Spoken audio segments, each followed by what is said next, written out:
నమస్తే అండి. ఓం శ్రీమాత్రే నమః, ఓం గణాధిపతే నమః, ఓం స్కందాయ నమః. ఈరోజు మనము ఈ వీడియోలో రాబోయే శని మార్పు గురించి తెలుసుకునే ప్రయత్నం చేద్దాము. శని మనకి 2025 మార్చ్ 29వ తారీఖున కుంభరాశిలో నుంచి మీనరాశిలోకి సంచారం జరుగుతుంది. ఈ సంచారం యొక్క ప్రభావం మనకి ద్వాదశ రాశుల వాళ్ళకి ఎలా ఉండబోతుంది అనేది తెలుసుకునే ప్రయత్నం చేద్దాము. కానీ దానికంటే ముందు శని ప్రతి రాశిలో 2.5 సంవత్సరాల వరకు ప్రయాణం జరుగుతుందన్నమాట. చాలా స్లోగా మూవ్ చేస్తూ ఉంటారు ఈయన. సో మనకి మార్చ్ 29వ తారీఖు 2025 నుంచి ఫిబ్రవరి 2028వ తారీఖు వరకు కూడా మనకి శని మీనరాశిలో సంచారం జరిగి తర్వాత మనకి మేషరాశిలోకి సంచారం జరుగుతుంది. ఈ క్రమంలో మధ్యలో 3 సార్లు కూడా శని వక్రిగతిలోకి ట్రాన్సిట్ అయ్యే ఛాన్సెస్ ఉంటాయి అన్నమాట. అంటే రెట్రోగ్రెషన్ మోషన్ అని చెప్తూ ఉంటాం మనము. ఈ రెట్రోగ్రెషన్ మోషన్ మనకి ఈ 2025 నుంచి 2028 ఫిబ్రవరి వరకు మధ్యలో 3 టైమ్స్ జరుగుతుందన్నమాట. సో జూలై 2025 నుంచి నవంబర్ 2025 వరకు కూడా శని వక్రిలో ఉంటారు. మళ్ళీ జూలై 2026 నుంచి డిసెంబర్ 2026 వరకు కూడా శని వక్రిలో ఉంటారు. తర్వాత జూలై 2027 లేదా ఆగస్ట్ 2027 నుంచి డిసెంబర్ 2027 వరకు కూడా శని వక్రిలో ఉండి తర్వాత స్లోగా మూవ్ అయ్యి మళ్ళీ మీనరాశిలోకి సంచారం జరిగి అక్కడ ఫిబ్రవరి వరకు ఉండి ఫిబ్రవరి 2028 తర్వాత మేషరాశిలోకి సంచారం జరుగుతుంది. సో ఇలాంటి గ్రహస్థితి ఉన్నప్పుడు మనకి కొద్దిపాటిగా చేంజెస్ కనిపిస్తూ ఉంటాయి. అది మన వ్యక్తిగత జన్మ జాతకాలలో అవ్వచ్చు, మన పర్సనల్ లైఫ్స్లో అవ్వచ్చు, అండ్ మనకి గ్లోబల్ లెవెల్లో కూడా కొన్ని చేంజెస్ మనకి కనిపించే పరిస్థితి కనిపిస్తుంది.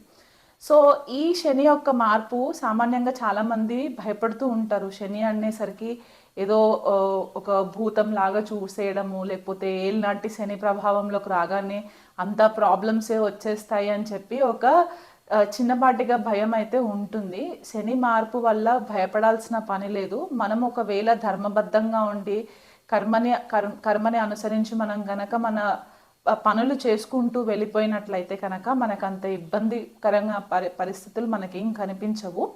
కాకపోతే ఈ శని యొక్క గోచారం మనకి కొన్ని రాశుల వాళ్ళకి ఏంటంటే ఏళ్ళనాటి శని కంప్లీట్ అయిపోతుంది, కొన్ని రాశుల వాళ్ళకి మొదలయ్యే ఛాన్సెస్ ఉంటాయి అన్నమాట. సో ఎవరికి కంప్లీట్ అయిపోతుంది, ఎవరికి స్టార్ట్ అవుతుంది అనేది తెలుసుకునే ప్రయత్నం చేద్దాము.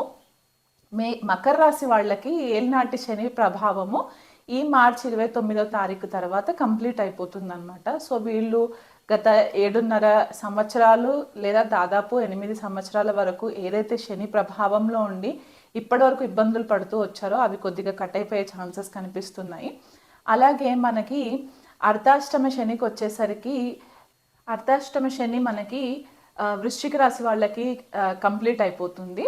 అలాగే అష్టమ శని వచ్చేసి కర్కాటక రాశి వాళ్ళకి కంప్లీట్ అయిపోతుంది. సో ఈ రాశుల వాళ్ళకి ఏళ్ళనాటి శని ప్రభావం కానీ కంటక శని ప్రభావం కానీ ఉండే పరిస్థితి కనిపించట్లేదు. సో వీళ్ళు కొద్దిపాటిగా రిలీఫ్ పొందే ఛాన్సెస్ అయితే కనిపిస్తున్నాయి. అయితే కుంభరాశి వాళ్ళకి ఏళ్ళనాటి శని ప్రభావం లాస్ట్ ఫేజ్లో ఉంటారు. మీనరాశి వాళ్ళకి ఏళ్ళనాటి శని ప్రభావము సెకండ్ ఫేజ్లో ఉంటారు. అండ్ మేషరాశి వాళ్ళకు వచ్చేసరికి ఈ సంవత్సరం 2025 మార్చి నుంచి కూడా ఏళ్ళనాటి శని ప్రభావం స్టార్ట్ అయ్యే ఛాన్సెస్ మనకి కనిపిస్తూ ఉన్నాయి అన్నమాట. అలాగే అష్టమ శని వచ్చేసి సింహరాశి వాళ్ళకి, అర్ధాష్టమ శని వచ్చేసి ధనుసు రాశి వాళ్ళకి ఉండే పరిస్థితి కనిపిస్తుంది. కాబట్టి ఈ రాశుల వాళ్ళు కాస్త ధర్మబద్ధంగా న్యాయబద్ధంగా ఉండి మీరు గురువు రూపేణ ఏదైనా మనుషులని మీరు గనక గురువుగా అనుకున్నట్లయితే కనుక వాళ్ళ సలహాలు పాటిస్తూ మీరు చేసే పనిలో ఎవరిని దూషించకుండా కర్మానుసారంగా మీరు చేసుకున్నట్లయితే కనుక మీకు ఈ ఏళ్ళనాటి శని ప్రభావం కానీ అర్ధాష్టమ శనుల ప్రభావం కానీ కొద్దిగా ఎఫెక్ట్ ఇవ్వకుండా ఉండే పరిస్థితులు మనకి కనిపిస్తున్నాయి. అయితే మీనరాశిలో శని సంచారము చాలామంది ఏమనుకుంటారంటే ఇది ఎవ్రీ 30 yearsకి జరుగుతుందన్నమాట. సో లాస్ట్ మనకి 1960s ఆ టైంలో వచ్చిన ట్రాన్సిట్ శని రాహువులు కలిసి కూడా ఉన్న ట్రాన్సిట్ మనకి కనిపిస్తూ ఉంటుంది. దానికంటే ముందు 30 సంవత్సరాల క్రితము శని మీనరాశిలోకి సంచారం జరిగినప్పుడు ఎలాంటి పరిస్థితులు గోచరించాయి అనేది కూడా మనకి గ్లోబల్ లెవెల్లో కూడా కొన్ని డాక్యుమెంట్స్ అవైలబుల్ ఉన్నాయన్నమాట. సో ఇలా చూసుకున్నట్లయితే మనకి శని రాహు యుతి 2025 మార్చ్ 29 నుంచి మే 2025 18వ తారీఖు వరకు కూడా శని రాహువుల యుతి మనకి మీనరాశిలో కనిపించే పరిస్థితి కనిపిస్తుంది. సో ఈ 51 రోజులు ద్వాదశ రాశులు అందరూ కూడా కాస్త జాగ్రత్తగా ఉన్నట్లయితే కనుక మీకు పెద్దగా ఇబ్బందులు పడే పరిస్థితులు ఉండవు. అంటే కొన్ని రాశుల వాళ్ళకి ఏంటంటే ఆర్థికంగా సడన్గా కొంచెం బ్రేక్స్ రావడము, లేదా కొంతమందికి కెరియర్ విషయంలో కొద్దిగా బ్రేక్స్ రావడము, కొంతమందికి హెల్త్ పరంగా ఇబ్బందులు రావడం అనేది మనకి ఈ 51 డేస్ ట్రాన్సిట్లో మనకి కనిపిస్తుంది. కాబట్టి దానికి తగ్గ పరిహారాలు మీరు చేసుకున్నట్లయితే ఇబ్బందికరంగా ఉండదు. సో ఇక మీదట మనము చూసుకునేది ఏంటంటే ద్వాదశ రాశుల వాళ్ళకి ఎలా ఉండబోతుంది అనేది నేను వివరిస్తాను. మకర రాశి వాళ్ళకి శని సంచారము తృతీయ స్థానంలో జరుగుతుందండి.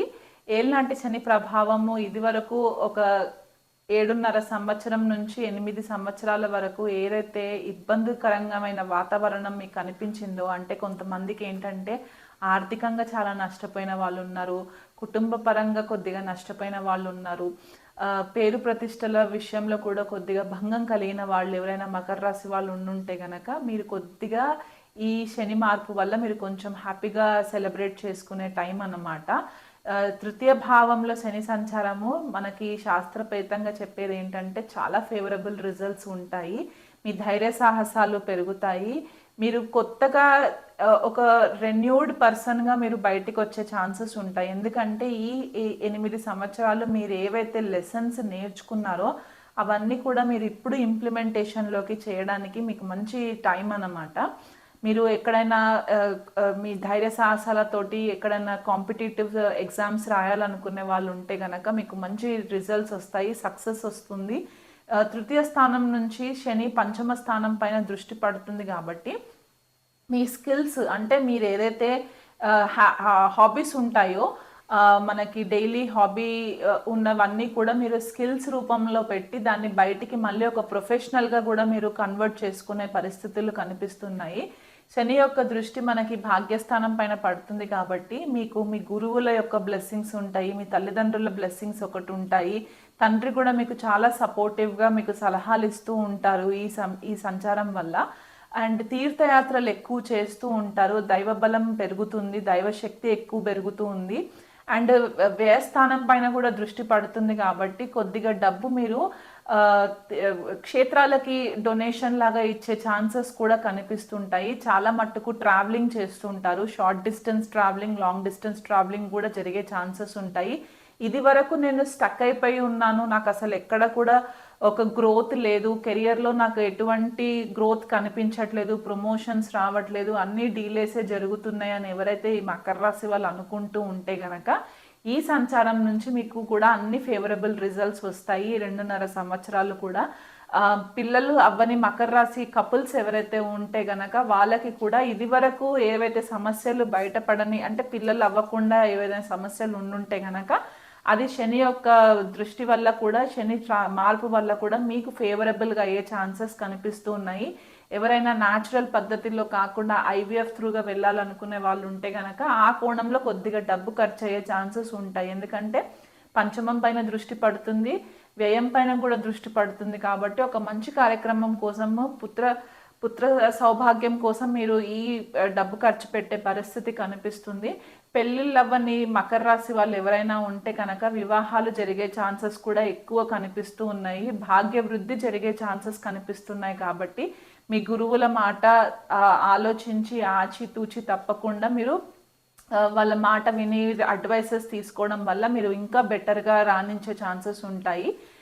ఎవరైనా పేరు ప్రతిష్టల దగ్గర కొద్దిగా భంగం కలిగి ఉంటే గనక ఇప్పుడు ఆ గతంలో జరిగిన వాళ్ళే, గతంలో మిమ్మల్ని ఇన్సల్ట్ చేసిన వాళ్ళే మిమ్మల్ని మీ ఆదరణ కోసం వచ్చే ఛాన్సెస్ కూడా కనిపిస్తూ ఉంటాయి, మీకు సారీ చెప్పే ఛాన్సెస్ కూడా కనిపిస్తూ ఉన్నాయి. కాబట్టి వీలైనంత మట్టుకు ఈ ట్రాన్సిట్ మీకు ఫేవరబుల్ రిజల్ట్సే ఇస్తాయి.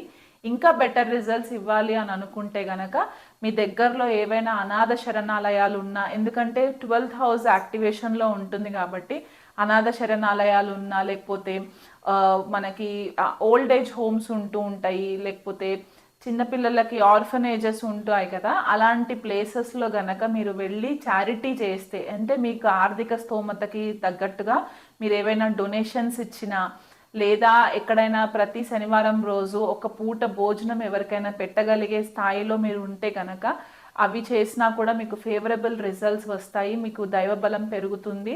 గోవుకు గ్రాసం తినిపించడం మాత్రం మర్చిపోకుండా చేయండి. ఇంకా బెటర్ రిజల్ట్స్ కావాలనుకుంటే ప్రతి శనివారం హనుమాన్ చాలీసా పఠనం చేసుకోండి.